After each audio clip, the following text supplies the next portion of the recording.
Kisah akan berfokus pada sosok pria bernama Bone, di mana kita akan melihat dia sewaktu di penjara dan diganggu oleh beberapa narapidana lain, sekaligus menegaskan bahwa Bone adalah seorang petarung yang memiliki kemampuan tinggi.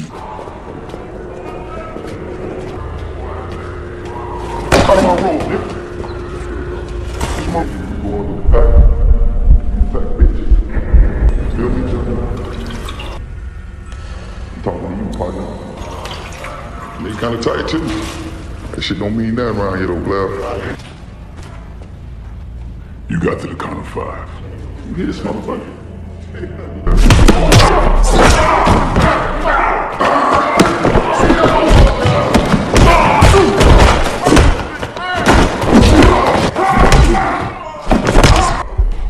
These walls.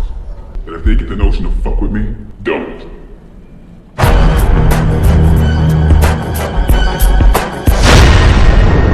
Setelah bertahun-tahun di penjara, akhirnya Bone bebas dan mencoba untuk memulai kehidupan barunya, di mana dia mengontrak di salah satu rumah yang pemiliknya seorang pria tua dan anaknya yang cantik. Can I help you? Si cantik pun memberitahu Bone tentang peraturan tinggal di sini, diantaranya tidak boleh ada senjata, gangster, membawa PL, dan bermain remi hingga larut malam.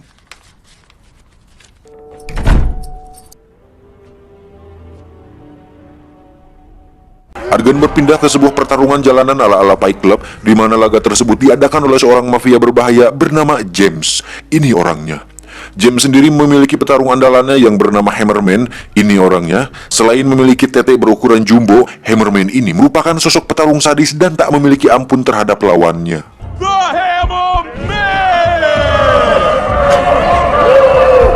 Di arena sendiri ada seorang pria bernama Pinball, yang mana si Pinball ini merupakan semacam manajer yang memiliki petarung sendiri untuk ditandingkan di arena tersebut. Namun petarungnya harus kalah oleh Hammerman dan dibantai habis dengan mudah olehnya.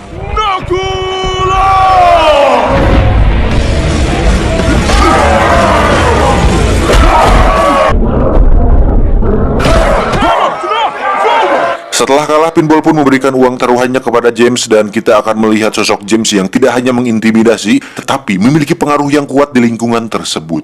Saat Pinball masuk ke mobil, tiba-tiba dia dikagetkan dengan kemunculan Bone yang memintanya untuk menjadikan Bone sebagai petarungnya, dan ingin agar bisa bertarung dengan Hammerman. Awalnya Pinball menolak hal tersebut karena dia tidak ingin mengambil resiko kalah dengan mempertarungkan petarung yang belum diketahui asal-usulnya. Namun saat Bone menggolerkan uang, dia langsung membawa Bone ke arena. Here, James? Yeah, a few things to take care of, you know how it is. Sebelum masuk ke arena, mereka berdua pun bertemu dengan James, di mana Bone terus memandangi si wanita, sehingga membuat James merasa risih untuk kemudian melamot si wanita untuk menunjukkan bahwa si wanita adalah miliknya. What the fuck they call you anyway? Boom. Boom. Don't you ever do that again. What? Don't pretend like you don't know. What the fuck do you mean? James, where we going?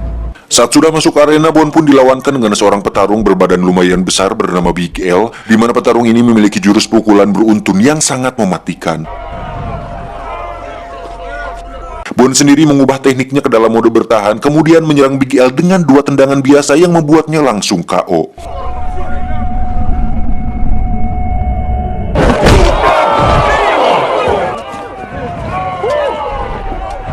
Melihat masa depan cerah tersebut, Pinball pun memutuskan untuk fokus menjadi manajer Bone dan ingin agar Bone terus bertarung sampai nanti bisa bertarung dengan Hammerman. Bone pun sempat menanyakan tentang si wanita, namun Pinball memperingatinya untuk jangan pernah memikirkan tentangnya karena dia adalah milik si James yang sudah pasti siapapun tidak ingin macam-macam dengannya. Karena Bone terus bertanya tentang si wanita, akhirnya dia menceritakan sedikit yang dia tahu, bahwa dulu si wanita memiliki seorang suami yang baik, tetapi saat James menjebak suaminya dan mengasuh anaknya, James pun menjadikan si wanita sebagai pendampingnya dan menjeratnya dengan narkoba agar si wanita tidak bisa lepas darinya. Di sisi lain, kita akan diperlihatkan betapa sadisnya James ketika mengunjungi rekan bisnisnya, di mana dia tidak memiliki belas kasihan sedikit pun. Jangankan ke orang lain, ke rekannya sendiri saja dia bisa melakukan tindakan ekstrim yang membuat rekannya meragang nyawa. Don't take this personal.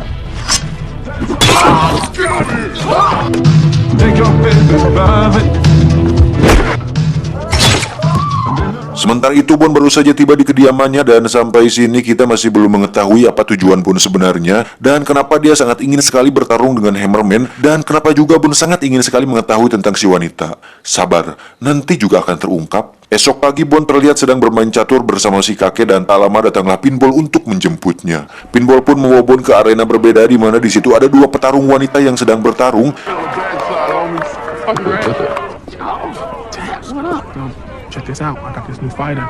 They get 5,000. What you think? Setelah pertarungan itu selesai, kini saatnya giliran Bon bertarung di mana dia akan melawan petarung terbaik di sana yang memiliki gigi emas 24 karat. Bon yang masih dipertanyakan asal-usulnya ini pun ternyata bisa menganalisa gerakan musuh dengan sangat detail yang mana dia hanya menggunakan satu pukulan untuk mengalahkan si gigi emas. Tak ingin kalah taruhan begitu saja, si manajer musuh pun berbuat tidak sportif dengan memaksa Pinball untuk menaikkan taruhannya dengan menurunkan dua petarung sekaligus untuk melawan Bon. Dan tentu itu bukan masalah besar untuk seorang Bon.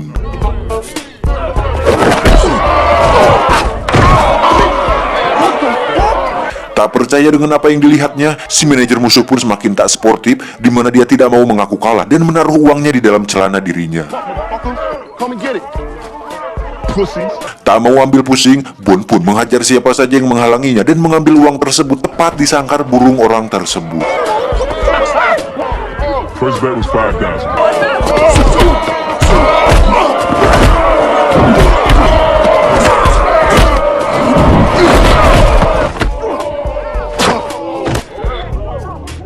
Terakhir Bon pun dihadang oleh petarung wanita yang kita lihat tadi di awal yang ternyata hanya ingin memberikan nomor teleponnya dan meminta Bon untuk jangan lupa meneleponnya nanti.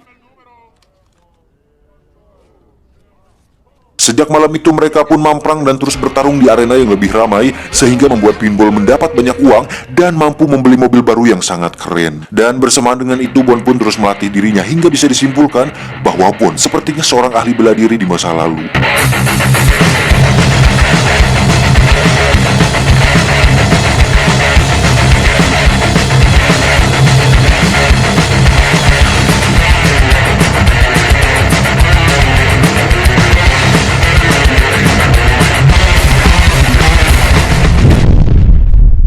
Saat pulang larut malam, Bon pun sudah disambut oleh si cantik yang belum tidur, di mana dia melihat Bon terluka dan memutuskan untuk mengobatinya. Dan bersamaan dengan itu, si cantik pun curhat mengenai anak asuhnya yang sudah lama berada di sana, dan entah siapa orang tuanya. Begitupun dirinya, si cantik pun jujur perihal dirinya yang sedang ingin karena sudah lama tak mendapatkan sentuhan dari lelaki jantan. Halah.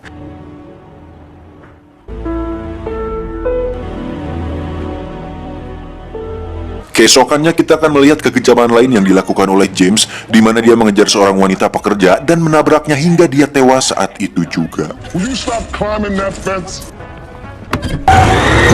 James?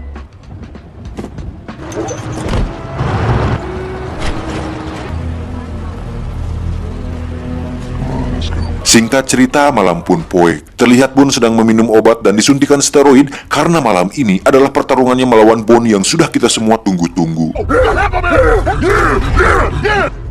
What up, James? How you doing, fam? Dengan tubuh besar menggumpalnya, Hammerman pun nampak mengerikan, tetapi hal itu ternyata tidak membuat Bon takut dan justru berhasil menendang kepalanya di menit-menit awal. From Skull Island, the Hammer! Yeah! The brother man with death in each hand. Boom!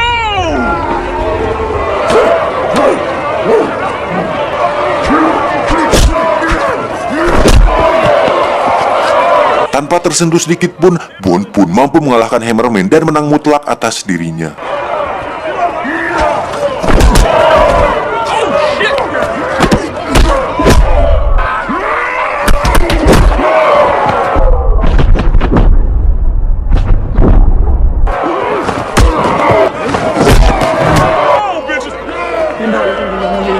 Get the money. Saat akan menagih uang taruhannya, Pinball pun merasa sedikit canggung saat akan menerimanya karena ditakutkan jika James tidak bisa menerima kekalahannya. I've never seen anything like that before in my life. Setelah menyerahkan uangnya, James pun mengajak Bond dan Pinball ke rumahnya dalam rangka untuk merayakan kemenangan mereka. Ternyata James memiliki rencana lain di mana dia ingin agar Bond menjadi petarungnya dan bertanding dalam laga yang lebih besar. Di situ James pun memperlihatkan seorang petarung yang sudah membunuh 4 orang lawannya dan digadang-gadang sebagai petarung paling hebat di dunia. Di dunia lo ya. Melihat bahwa Bond terlihat masih ragu, James pun melakukan strategi lain di mana dia meminta si wanita untuk tidur bersama Bond dan membujuknya agar mau bertarung demi James. Hingga saatnya mereka bersama, akhirnya terungkap bahwa tujuan Bond menemuinya adalah untuk menepati janjinya kepada suami si wanita yang merupakan sahabat Bond di penjara. Namun terjadi sebuah insiden ketika James membayar napi lain untuk membunuh suami si wanita agar si wanita bisa menjadi milik James seutuhnya. Dan tujuan Bond ke sana adalah untuk membebaskan si wanita dari si James ini. Kill the daddy and my son. I don't even know if he's alive. Your son is alive and I know where he is. So that's what this whole thing's about, huh? Setelah berpura-pura melakukan pengencerotan, Bond pun mengatakan bahwa dia akan membawa si wanita pergi bersamanya sementara dan akan memikirkan kembali tawarannya tersebut. Bond pun membawa si wanita ke tempat rehabilitasi dengan janji bahwa setelah dia sembuh, Bond akan membawa si wanita kepada anaknya. Di sisi lain, James pun terlihat menemui seseorang yang lain bernama Franklin, di mana pria ini merupakan mafia lain yang lebih besar dan salah satu anggota dari sebuah organisasi yang mengadakan pertandingan internasional. Satu hal yang menarik, bahwa untuk bertarung dengan petarung terbaik di dunia, James harus membayar uang sebanyak $5 juta untuk bisa masuk ke dalam organisasi mereka dan memasukkan Bond ke dalam pertandingan tersebut. Have your man ready in 2. He'll be ready. Sementara itu, Bond pun dikejutkan dengan meninggalnya si kakek karena telah dibunuh berandalan dan menghampiri si cantik untuk menenangkannya. Apa yang ku rasa, aku menangis, membayangkan tajamnya dirimu atas diriku. Kau buatkan cinta ini, kau pergi bersama. Di sisi lain, Hammerman pun datang menemui Pinball di bar untuk mencari di mana Bond berada. Sempat dihajar habis-habisan, Pinball pun selamat dengan datangnya Bond ke sana yang langsung menembak jatuh Hammerman.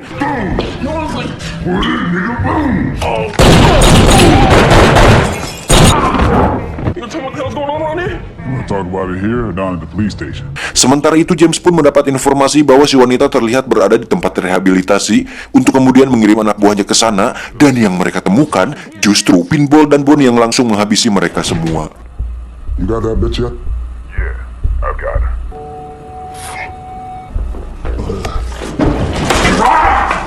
What's up? Wanna play games? Oh shit, he wants us to follow him. And I think I know where. Dengan ponsel milik anak buahnya, Bond pun melacak keberadaan James dan memutuskan untuk mengikutinya. Sesampainya di lokasi, James pun ternyata menuju ke tempat di mana Franklin dan organisasinya berkumpul, sehingga mau tidak mau, Bond harus bertarung dengan petarung terbaik di dunia. Saat Bond mengatakan tentang tujuan dia untuk balas dendam atas suami si wanita, James pun mengatakan semuanya dan mengakui bahwa dialah pelakunya tanpa dia sadari bahwa Bond sedang merekam hal itu dan mengirimkannya kepada Pinball. Otomatis, Pinball pun dengan cepat mengirim video itu ke polisi untuk mengepung tempat tersebut. Selesai dengan itu, akhirnya si petarung terbaik pun muncul dan pertarungan pun dimulai. You want to change? For what? Diawali dengan gerakan tipuan, mereka pun bertarung dengan tempo lambat.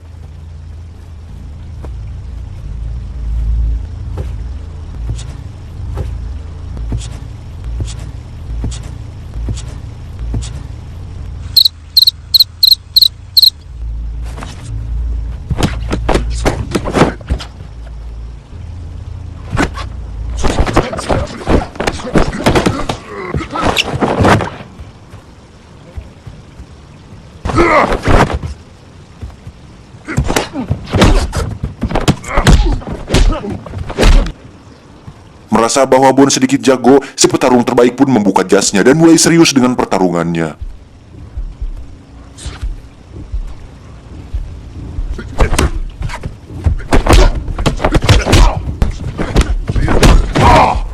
Saat Bond sudah mengunci kaki si petarung terbaik, Bond justru mengaku kalah dan menghentikan pertarungannya.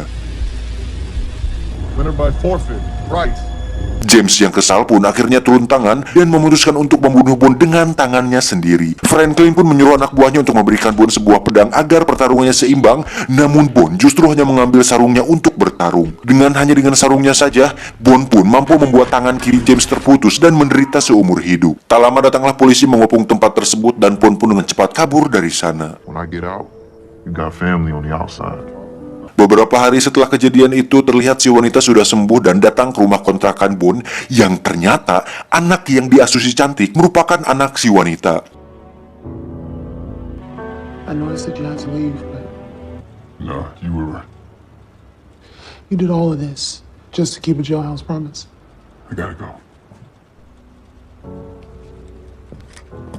Setelah misinya selesai, Bond pun pamit untuk pergi dan saat keluar dia pun bertemu dengan Pinball untuk mengajaknya bertarung kembali, tetapi dia menolak karena memiliki misi lain, yaitu untuk mengalahkan petarung paling lengkap di dunia yang tidak lain adalah Yuri Boyka. James sendiri dihukum di penjara tempat Bond di penjara dulu dan terlihat dia dihampiri oleh beberapa napi suruhannya dulu dan dibawa rame-rame oleh mereka.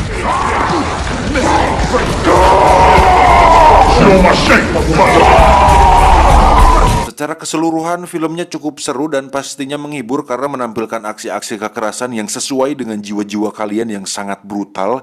Dan pesan yang bisa kita ambil dari film ini adalah tepatilah janji sesulit apapun itu, karena janji adalah hutang dan hutang harus dibayar walaupun dicicil.